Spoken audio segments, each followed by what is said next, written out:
സയണിസത്തിന്റെ അന്ത്യനാളുകളിലാണ് നമ്മൾ ജീവിക്കുന്നത്. ഗാസയിലെ കൊടും ക്രൂരതകൾ കാണുന്ന ഒരാൾക്ക് ഈ പറയുന്നത് വിശ്വസിക്കാൻ വലിയ ബുദ്ധിമുട്ടായിരിക്കും. കാരണം സർവ്വശക്തിയോടെ ഇസ്രായേൽ ഒരു വംശഹത്യ നടത്തുന്നതാണ് നമ്മൾ കാണുന്നത്. അതിന് പറയത്തക്ക എതിർപ്പൊന്നും സൈനികമായോ അല്ലെങ്കിൽ നയതന്ത്രപരമായിട്ടോ ഉണ്ടാകുന്നുമില്ല. പിന്നെ എങ്ങനെ സയണിസം അന്ത്യനാളുകളിലേക്ക് കടക്കുന്നു എന്ന് പറയാൻ കഴിയും? പലർക്കും അത്ഭുതം ഉണ്ടാക്കുന്ന ഈ പ്രവചനം നടത്തുന്നത് ഇന്ന് ഇസ്രായേൽ ജീവിച്ചിരിക്കുന്ന ഏറ്റവും പ്രധാനപ്പെട്ട ചരിത്രകാരനായിട്ടുള്ള ഇലാൻ പാപ്പയാണ്. അദ്ദേഹം ഇതൊരു പ്രതീക്ഷയായിട്ടല്ല, മറിച്ച് കൃത്യമായ ഒരു ചരിത്രകാരന്റെ കണിശതയുള്ള അനാലിസിസിന്റെ രൂപത്തിലാണ് അവതരിപ്പിക്കുന്നത്. എന്തുകൊണ്ട് ഇത്തരത്തിൽ ഒരു നിഗമനത്തിൽ എത്തിച്ചേരുന്നു എന്നതിന് പാപ്പ നിരവധി കാരണങ്ങൾ പറയുന്നുണ്ട്. അതിൽ ആദ്യത്തേത് ഇസ്രയേലി സമൂഹം ഉള്ളിൽ നിന്ന് തന്നെ വിഭജിതമായിക്കൊണ്ടിരിക്കുന്നു എന്നതാണ്. പാപ്പ പറയുന്നത് രണ്ട് പക്ഷങ്ങളായിട്ട് ഇവർ മാറിക്കഴിഞ്ഞു എന്നാണ്. ജൂതർ എന്ന ഐഡന്റിറ്റിയെ എങ്ങനെ ഇസ്രയേൽ ദേശീയതയായിട്ട് അവതരിപ്പിക്കണം എന്ന ചോദ്യത്തിലാണ് ഇവർക്കിടയിലെ പ്രധാനപ്പെട്ട കോൺഫ്ലിക്റ്റ് നിലനിൽക്കുന്നത്.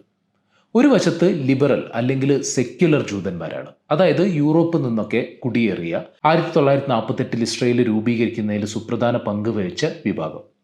ഇസ്രയേലിന്റെ ചരിത്രത്തിൽ നീണ്ട കാലഘട്ടം ഇവർക്കായിരുന്നു എല്ലാത്തിലും മേധാവിത്വം ഉണ്ടായിരുന്നത്.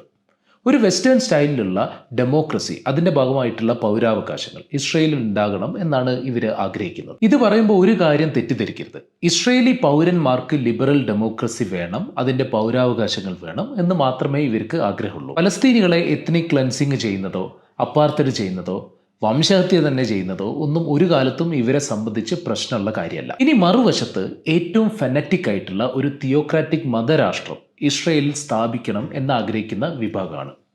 ഇവരെല്ലാ അർത്ഥത്തിലും മത തീവ്രവാദികളാണ്. ഈ റിലീജിയസ് ഫെനറ്റിക്കുകൾക്ക് ഹിസ്റ്റോറിക്കൽ പാലസ്റ്റീനും അപ്പുറം സിറിയയും ലെബനനും ജോർദാനും എല്ലാം ഉൾപ്പെടുന്ന ഗ്രേറ്റർ ഇസ്രയേൽ രൂപീകരിക്കണം എന്നാണ് ആഗ്രഹം.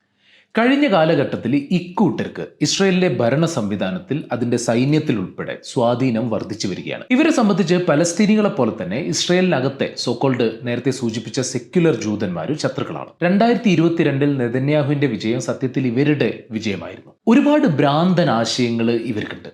ഉദാഹരണത്തിന് പലസ്തീനികളെ ഇവർക്ക് പൂർണ്ണമായിട്ടും ഈ നാടുകളിൽ നിന്ന് ഇല്ലാതെയാക്കണം. അതുപോലെ ഇസ്ലാമിലെ ഏറ്റവും പ്രധാനപ്പെട്ട മൂന്നാമത്തെ ആരാധനാലയമായിട്ടുള്ള അല്ലസ്ക മോസ്ക് തകർക്കണം. അവിടെ പ്രാചീന ലോകത്തിൽ ബാബിലോണിയക്കാരും പിന്നീട് റോമക്കാരും തകർത്ത ഫസ്റ്റ് ആൻഡ് സെക്കൻഡ് ടെമ്പിളിൻ്റെ മാതൃകയിൽ ഒരു തേർഡ് ടെമ്പിൾ പണി കഴിപ്പിക്കണം. ഇന്നത്തെ ലോകത്ത് ബൈബിളിലെ ദാവീദിനുണ്ടായിരുന്ന പോലത്തെ ഒരു സാമ്രാജ്യം ഉണ്ടാക്കണം. സ്വാഭാവികമായിട്ടും അതുണ്ടാക്കണമെങ്കിൽ സമീപത്തുള്ള എല്ലാ രാജ്യങ്ങളോടും യുദ്ധം ചെയ്യേണ്ടി വരും, അവരുടെ ഭൂമി പിടിച്ചെടുക്കേണ്ടി വരും. ഈ രണ്ട് വിഭാഗങ്ങൾ തമ്മിലുള്ള കോൺഫ്ലിക്റ്റ് ഒക്ടോബർ 7 മുന്നേ തന്നെ ഇസ്രയേലിൽ ശക്തമാണ്. ഇത് കേവലം ആശയസമരം മാത്രമല്ല, വയലന്റായി ചേരി തിരിഞ്ഞുള്ള ആക്രമണങ്ങളും നടന്നിരുന്നു. യുദ്ധത്തിന്റെ സാഹചര്യത്തിൽ താൽക്കാലികമായിട്ട് അതിന്റെ ഫോക്കസ് മാറിയെങ്കിലും ഇത് വീണ്ടും ശക്തമാവുകയാണ്. എന്താണ് ഈ ഫൈറ്റിന്റെ ഇമ്മീഡിയറ്റ് ആയിട്ടുള്ള റിസൾട്ട്? അത് സോക്കോൾഡ് സെക്യുലർ ജൂതർ രാജ്യം വിട്ടു പോകുന്ന ട്രെൻഡ് വ്യാപകമാകുന്നു എന്നതാണ്. അവരാഗ്രഹിക്കുന്ന വെസ്റ്റേൺ ലിബറൽ ഡെമോക്രസിയുടെ സൗകര്യങ്ങൾ ഇസ്രയേൽ രാഷ്ട്രീയം കൂടുതൽ റൈറ്റ് വിങ്ങിലേക്ക് പോകുന്നതോടെ നഷ്ടമായിക്കൊണ്ടിരിക്കുകയാണ്. ഇതിന്റെ ഭാഗമായിട്ട് നിലവിൽ ഇസ്രയേലിന്റെ ചരിത്രത്തിലെ ഏറ്റവും വലിയ ഔട്ട്ഫ്ലോ നടക്കുകയാണ്. അതായത് ഒരു കാലഘട്ടത്തിൽ ലോകത്തിന്റെ പല ഭാഗത്തു നിന്നും ജൂതരാഷ്ട്രം ഉണ്ടാക്കാൻ വേണ്ടി വന്നവരുടെ പിൻതലമുറക്കാർ തിരിച്ച് യൂറോപ്പിലേക്കും മറ്റും പോയിക്കൊണ്ടിരിക്കുകയാണ്. ഒരു സർവേ പറയുന്നത് 40% ഇസ്രയേലികളും രാജ്യം വിട്ടുപോകാൻ ആഗ്രഹിക്കുന്നു എന്നാണ്. ഒക്ടോബർ 7 അതിനുശേഷം തുടരുന്ന യുദ്ധവും ഇവർക്കുണ്ടായിരുന്ന ഒരു കലക്റ്റീവ് സെക്യൂരിറ്റി, അതുപോലെ ഭരണ സംവിധാനത്തിൽ ഉണ്ടായിരുന്ന വിശ്വാസം, ഇതൊക്കെ വലിയ രീതിയിൽ തകർത്തിട്ടുണ്ട്. വേറെ ഏതെങ്കിലും ഒരു രാജ്യത്തിനെ പോലെയല്ല ഇസ്രയേലിനെ സംബന്ധിച്ച് അങ്ങോട്ടുള്ള കുടിയേറ്റം അതിൻ്റെ നിലനിൽപ്പിൻ്റെ ഏറ്റവും പ്രധാനപ്പെട്ട അച്ചുതണ്ടാണ്. ലോകത്താകമാനമുള്ള ജൂതർക്ക് ഇവിടെ വന്ന് താമസിക്കാൻ അല്ലെങ്കിൽ നിലവിലുള്ളവർക്ക് പോലും താല്പര്യം കുറയുന്നുവെങ്കിൽ പിന്നെ എന്താണ് ജൂതരാഷ്ട്രത്തിന്റെ അർത്ഥം? ഈ കാരണം കൊണ്ട് തന്നെ സയണിസ്റ്റ് സ്റ്റേറ്റ് പ്രൊജക്റ്റിന് ഒരിക്കലും താങ്ങാൻ പറ്റാത്ത ഒരു റിയാലിറ്റിയാണ് ഇപ്പോൾ വന്നിട്ടുള്ളത്. രണ്ടാമത്തെ പ്രശ്നം, ഇസ്രയേൽ കടുത്ത സാമ്പത്തിക പ്രതിസന്ധിയിലാണ്.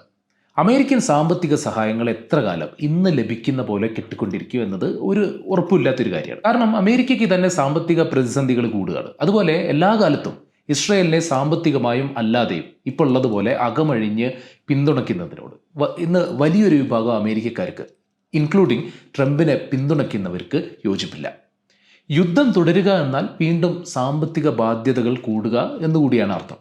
2024 മാത്രം യുദ്ധത്തിൻ്റെ കാരണമായിട്ട് 60,000 ബിസിനസ് സ്ഥാപനങ്ങൾ ഇസ്രയേലിൽ പൂട്ടിപ്പോയിട്ടുണ്ട് എന്നാണ് കണക്കുകൾ പറയുന്നത്. ഇതിൻ്റെ പ്രധാനപ്പെട്ട മറ്റൊരു വശം, പലപ്പോഴും ഇസ്രയേലിൽ നിന്ന് പുറത്തേക്ക് കുടിയേറുന്ന ആളുകൾ കൂടുതലും ഉയർന്ന ടാക്സ് കൊടുക്കുന്നവരും അതുപോലെ ക്യാപിറ്റൽ ഇൻവെസ്റ്റ് ചെയ്യാൻ കഴിവുള്ളവരും ആണ് എന്നതാണ്. ലോകത്ത് നോക്കിക്കഴിഞ്ഞാൽ ഇസ്രയേലിന് എതിരായിട്ടുള്ള ഡിസ്ഇൻവെസ്റ്റ്മെന്റ് ക്യാമ്പയിനുകൾ അതിശക്തമാണ്. പല കമ്പനികളും ഈ ക്യാമ്പയിനുകളുടെ ഭാഗമായിട്ട് ഇസ്രയേലി ഓപ്പറേഷൻസ് നിർത്തേണ്ട സാഹചര്യം വന്നിട്ടുണ്ട്. മാത്രമല്ല, എപ്പോഴും യുദ്ധത്തിലുള്ള ഒരു രാജ്യത്തിൽ സ്വാഭാവികമായിട്ടും ക്യാപിറ്റൽ ഇൻവെസ്റ്റ് ചെയ്യാൻ കമ്പനികൾ മടിക്കും. ഗാസയിലെ വംശഹത്യ തുടരുന്ന സാഹചര്യത്തിൽ കൂടുതൽ രാജ്യങ്ങൾ ഒരുപക്ഷെ സാമ്പത്തിക ഉപരോധങ്ങളും മറ്റും സമീപഭാവിയിൽ തന്നെ കൊണ്ടുവന്നേക്കാം. ഇസ്രയേൽ ഇന്ന് ലോകത്തെ ഏറ്റവും ഒറ്റപ്പെട്ട് കഴിഞ്ഞിട്ടുള്ള ഒരു രാജ്യമാണ്. ഒരു പരായ സ്റ്റേറ്റ് ആയിട്ടാണ് ഇവരെ ലോകം കാണുന്നത്. ഇതിന്റെ ഏറ്റവും നല്ല ഉദാഹരണമായിരുന്നു കഴിഞ്ഞ ദിവസം നെതന്യാഹു പ്രസംഗിക്കാൻ വേണ്ടി ഐക്യരാഷ്ട്രസഭയിലേക്ക് വന്നപ്പോഴുള്ള ദൃശ്യങ്ങൾ. യൂറോപ്പിൽ ഉൾപ്പെടെ ജനങ്ങൾക്കിടയിൽ ഇസ്രയേലിനുള്ള അപ്രൂവൽ റേറ്റിംഗ് ഏറ്റവും താഴെയാണ്. ഇസ്രയേലിന്റെ നിലനിൽപ്പിന്റെ ഒരു പ്രധാനപ്പെട്ട കാര്യം അവർക്ക് ഹോളോകോസ്റ്റിന്റെ സാഹചര്യത്തിൽ വെസ്റ്റിൽ ഉണ്ടായിരുന്ന പബ്ലിക് സിമ്പതിയാണ്. അത് ഇന്ന് ഏറെക്കുറെ അവസാനിക്കുന്നു എന്ന് കാണാൻ കഴിയും. പലസ്തീനെ ഇതുവരെ അംഗീകരിക്കാത്ത രാജ്യങ്ങൾക്ക് പോലും നിൽക്കക്കള്ളിയില്ലാതെ അത് ചെയ്യേണ്ട അവസ്ഥയിലേക്കാണ് കാര്യങ്ങൾ പോകുന്നത്. 157 രാജ്യങ്ങൾ ഇന്ന് ഔദ്യോഗികമായി പലസ്തീൻ രാഷ്ട്രത്തെ അംഗീകരിക്കുന്നുണ്ട്. ഒക്ടോബർ 7 നടക്കുമ്പോൾ ഇത് 146 വരും ദിവസങ്ങളിൽ കൂടുതൽ രാജ്യങ്ങൾ പലസ്തീൻ രാഷ്ട്രത്തെ അംഗീകരിക്കും എന്നത് ഏറെക്കുറെ ഉറപ്പാണ്. ഗ്ലോബൽ സൗത്തിൽ ഏറെക്കുറെ ഇസ്രയേൽ പൂർണ്ണമായും ഒറ്റപ്പെട്ട് കഴിഞ്ഞിട്ടുള്ള അവസ്ഥയിലാണ്. ഒരുപക്ഷെ കൂടുതൽ രാജ്യങ്ങൾ പല രീതിയിലുള്ള ഉപരോധങ്ങൾ വരും നാളുകളിൽ ഇസ്രയേലിന് മുന്നിൽ വെക്കും. നിലവിൽ തന്നെ സ്പെയിൻ ആയുധങ്ങൾ കയറ്റുമതി ചെയ്യുന്നത് തടഞ്ഞു കഴിഞ്ഞു.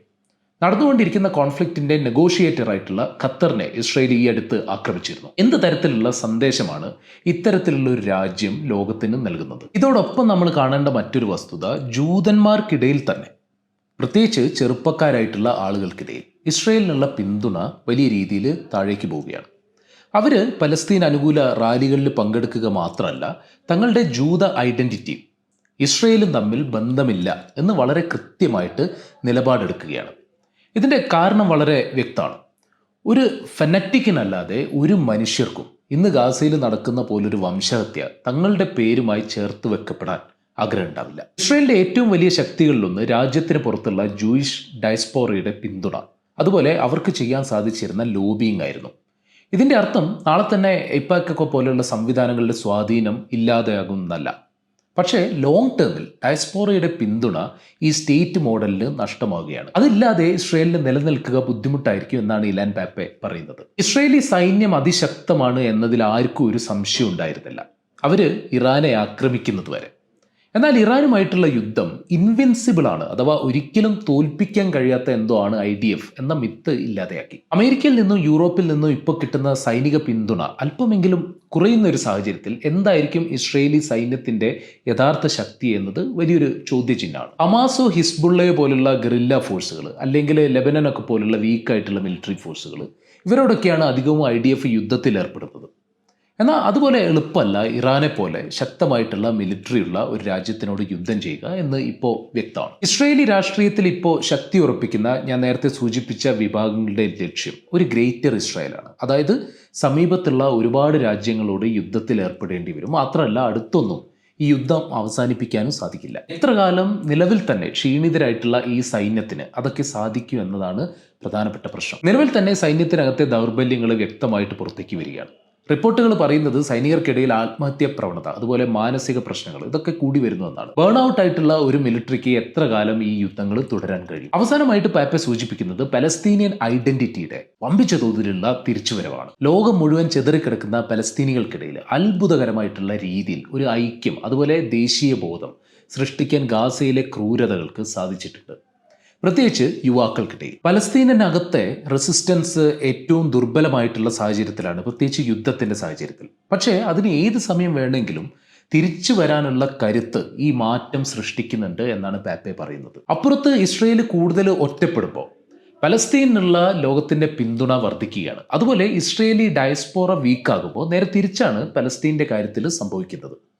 മാത്രമല്ല ലോകത്തിലെ തന്നെ ഏറ്റവും യങ് ആയിട്ടുള്ള സമൂഹങ്ങളിലൊന്നാണ് വെസ്റ്റ് ബാങ്കിലെയും ഗാസയിലെയും പലസ്തീനികൾ. ഒരുപക്ഷെ 2 സ്റ്റേറ്റ് സൊല്യൂഷൻ ആയിരിക്കില്ല, മറിച്ച് എല്ലാ മനുഷ്യർക്കും, ജൂതർക്കും അറബികൾക്കും അല്ലാത്തവർക്കും ഒക്കെ തുല്യതയോടെ ജീവിക്കാൻ സാധിക്കുന്ന ഒരു 1 സ്റ്റേറ്റ് സൊല്യൂഷൻ ആയിരിക്കും വരാൻ പോകുന്ന പലസ്തീനിയൻ തലമുറകൾ മുന്നോട്ട് വെക്കുക എന്ന പ്രതീക്ഷയും പാപ്പെ പറയുന്നുണ്ട്. എന്നാൽ ഈ പറഞ്ഞതിൻ്റെ ഒന്നും അർത്ഥം ഉടനെ തന്നെ ഗാസയിലെ കൂട്ടക്കുരുതികൾ അവസാനിക്കുമെന്നോ അല്ലെങ്കിൽ ഇസ്രയേലിൻ്റെ അപ്പാർത്തൈഡ് റെജീം നിലംപതിക്കുമെന്നോ ഒന്നുമല്ല.